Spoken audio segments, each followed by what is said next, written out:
one of the things to remember as well is there is a fundamental difference between someone arriving at our land border versus someone arriving at an airport.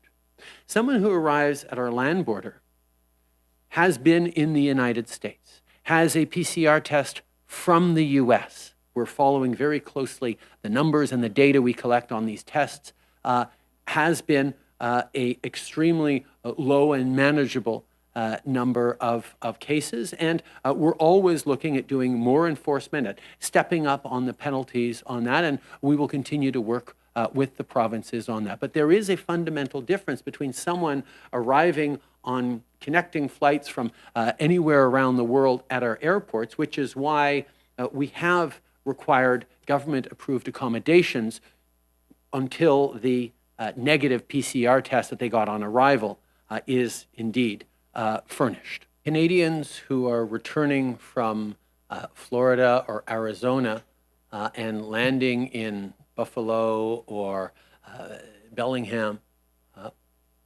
are doing so by showing a U.S. PCR test. They are internal American travelers.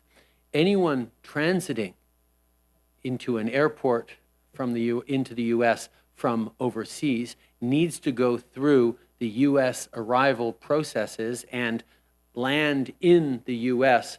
before leaving the airport and eventually driving to Canada, where they will need to show a U.S. PCR test. So there is a difference between people traveling from the U.S. through a land border versus people landing directly from Europe or Asia or elsewhere in our airports.